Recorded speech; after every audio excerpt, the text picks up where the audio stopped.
Olá pessoal, boa tarde. Hoje eu quero comentar com você sobre o triglicerídeos e a importância e os riscos do excesso do triglicerídeo.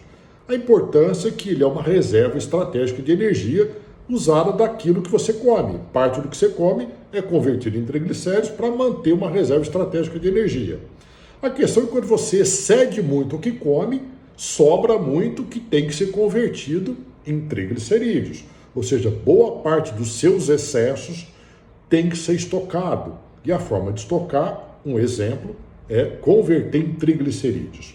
Tá bom? O triglicerídeos, depois de produzido pelo fígado, é estocado no tecido gorduroso chamado de adipócitos.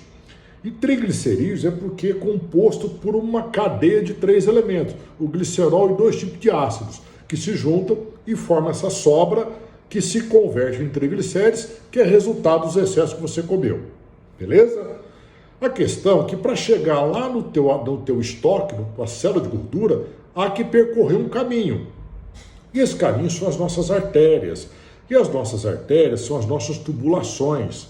É por ali que percorre todo o nosso sangue carregando os nutrientes e o oxigênio. Eu vou exemplificar para vocês aqui o que pode acontecer quando esses níveis de sobra de triglicéridos começam a circular por esse caminho, gerando aí alguns problemas dessas artérias, que são as nossas tubulações, que têm calibres diferentes, curvas, entroncamentos e tudo mais. Vamos entender o seguinte, pessoal. Isso aqui, que vocês estão vendo, é o exemplo de uma artéria limpa. Essa camada interna é chamada de epitélio e ela está normal, não tem nada aderido aqui, tá? Isso é o normal.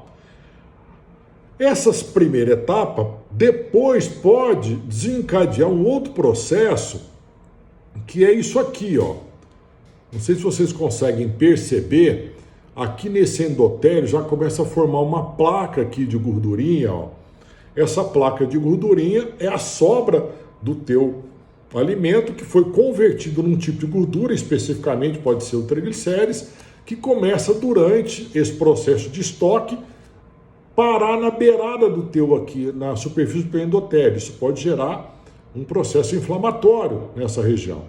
E aí você vai para uma terceira etapa, que é o aumento do depósito das placas de gordura na superfície endotelial. À medida que você vai depositando esse material gorduroso aqui, essa artéria, que ela tem uma elasticidade, ela começa a ficar rígida, porque essa placa ela fica endurecida. E aí faz com que a pressão arterial do sangue que passa aqui aumente. Reduzir o calibre, aumenta a pressão. Até chegar um ponto que o teu corpo começa a entender, o teu sistema imunológico começa a entender que está gerando um problema aqui nessa situação.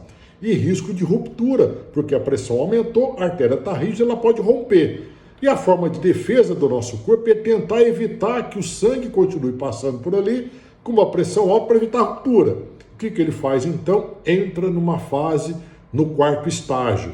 Ele então manda suas plaquetas para lá, produzir um coágulo para obstruir a passagem de sangue nesse segmento, porque a artéria está correndo o risco de obstruir, ou de romper. E quando ele faz essa obstrução total, aí é um arraso, porque o segmento seguinte não circula sangue. Imagina isso aqui no teu coração, isso é um infarto, entupiu, o sangue não circula pela musculatura do coração e, dependendo da região da artéria que foi obstruída, não tem o que fazer. É um infarto fulminante. E quanto mais jovens são os indivíduos infartados, mais grave é. Porque os indivíduos jovens, pensa aí dos 50 para baixo, ele não teve tempo de vida para fazer as artérias colaterais para desviar o fluxo do tecido ruim, da artéria ruim. Então, obstruiu a principal, não tem o que fazer. Então, fique atento, se você está gordinho, é jovem, tem pressão alta, o risco de você fazer um infarto fulminante é muito maior do que o indivíduo mais velho, que já teve tempo de fazer as colaterais para que o sangue circule por ali. Então, mude os seus hábitos, reduza o teu peso, reduzindo o peso, você está produzindo menos sobra, tá? Pratique uma atividade física regular para poder gastar essa energia e, se for necessário, tome sim medicamentos, tanto para reduzir o peso quanto para reduzir os níveis de triglicéridos, tá bom? Fica aí o recado, fica aí a dica. Cuidem-se. Um abraço a todos e fiquem com Deus.